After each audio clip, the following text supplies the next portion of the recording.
গরম গরম ভাত। আর এটা কি বলো তো, কচু বাটা, দারুণ লাগে। সঙ্গে এই যে লঙ্কা আছে। তা প্রথমে এই কচু বাটা দিয়ে ভাত খেতে বসছি। আর এই যে দুই নাগিনী যুগিনী খেতে বসেছে, এই যে পাশেই ওরা খাচ্ছে আর আমি এখানে খাচ্ছি। এই যে অনেক দিন পর কিন্তু এই যে, না নুন দেয়নি, কচু বাটা দিয়ে ভাত মাখলাম। মা দিয়ে গেছে সজনে আলুর পোস্ত। আর ওই যে ভাইয়ের কাজ চলছে, ওখান থেকে আমার জন্য এসছে ভেজ পকোড়া। চিকেন পকোড়া আছে, আর এটা ভেজ পকোড়া। আগে দাঁড়াও খেয়ে দেখাই। এই যে একদম গরম গরম পুরো। অনেকদিন পরে, প্রচণ্ড গরম, অনেকদিন পরে ভেজ পকোড়া খাচ্ছি। একটু খেয়ে নি আগে এই দিয়ে।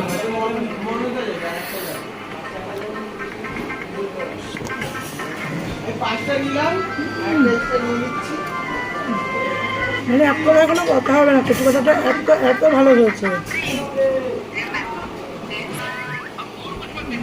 কচু বাটাটা তো সেই হয়েছে।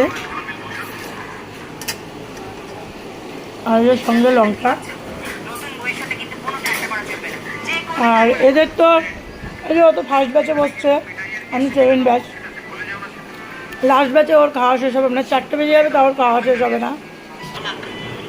এই যে এবার একটু পোস্ত দিয়ে খেয়ে নেবো। পোস্তটা তো দারুণ হয়েছে, দেখেই মনে হচ্ছে। হুম হুম, দাঁড়া খেয়ে বলছি। দারুণ হয়েছে। এবার পোস্ত দিয়ে খেয়ে তারপর দেখি কী দেয় মা। তরকারি হয়েছে, কিন্তু আমি শুধু একটা চিংড়ি মাছ নিয়েছি। পটল আলুর তরকারিটা খাবো না। এই যে চিংড়ি মাছের সাইজটা দেখেছো?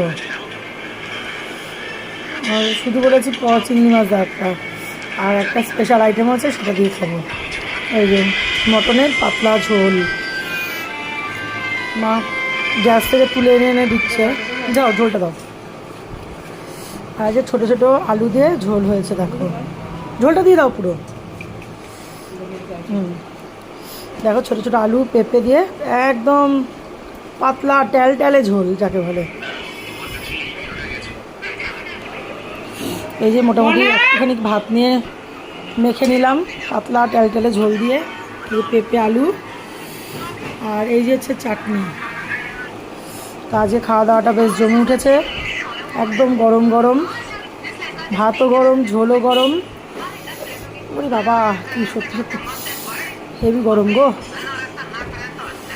এই যে আলু দিয়ে এখানে খেয়ে নিই আগে।